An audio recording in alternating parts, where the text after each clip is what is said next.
আসসালামু আলাইকুম প্রিয় শিক্ষার্থী, আশা করি সকলে ভালো আছো। আমিও ভালো আছি। আজকে বরাবরের মতো সকলকে কোরবান ইংলিশে welcome. Today I will discuss about intransitive verb. তো what is intransitive verb?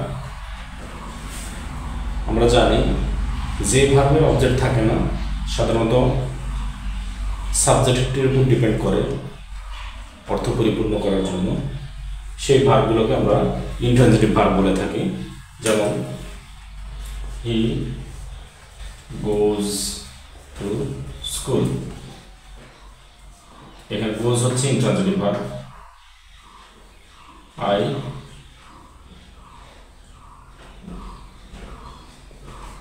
Play in the field, এখানে প্লেটাও কিন্তু ইন্ট্রানজিটিভ ভার্ব হিসেবে ইউজ করা হয়েছে।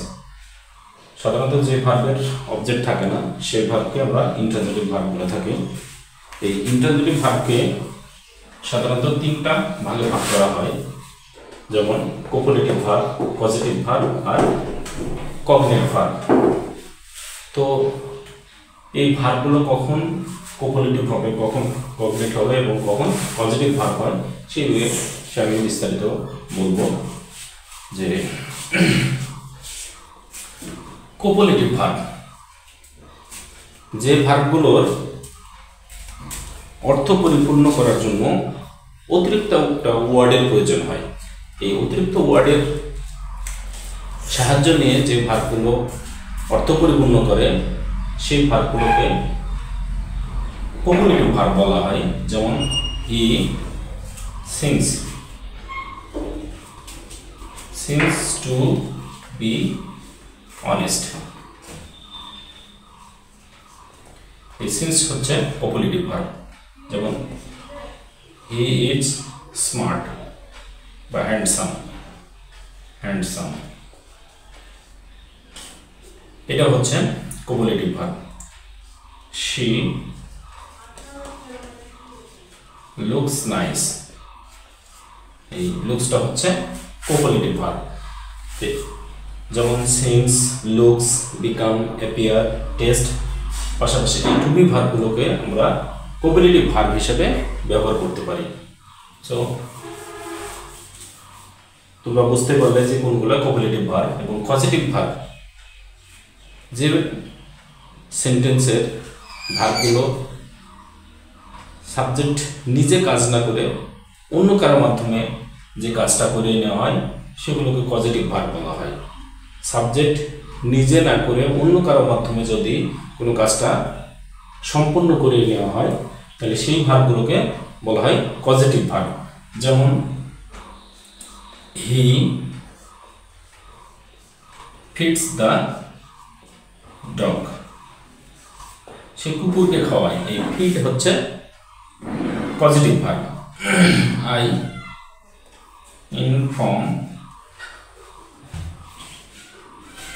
him the news, এই ইনফর্মটা হচ্ছে পজিটিভ ভার্ব। এই ধরনের আরো অনেক ভার্ব আছে যে ভার্বগুলো সাবজেক্টের মাধ্যমে কাজ না করিয়ে অন্য কারোর মাধ্যমে কাজটা সম্পন্ন করিয়ে নেওয়া হয়, এই কারণে এগুলোকে আমরা পজিটিভ ভার্ব বলতে পারি।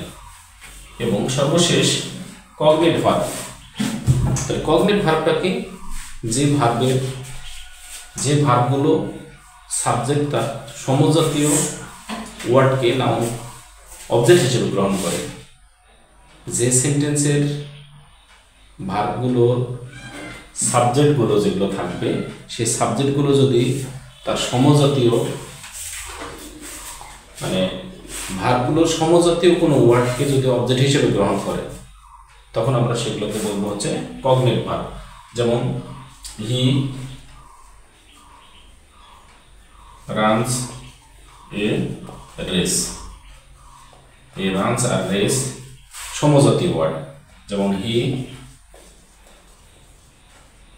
dreams a good dream,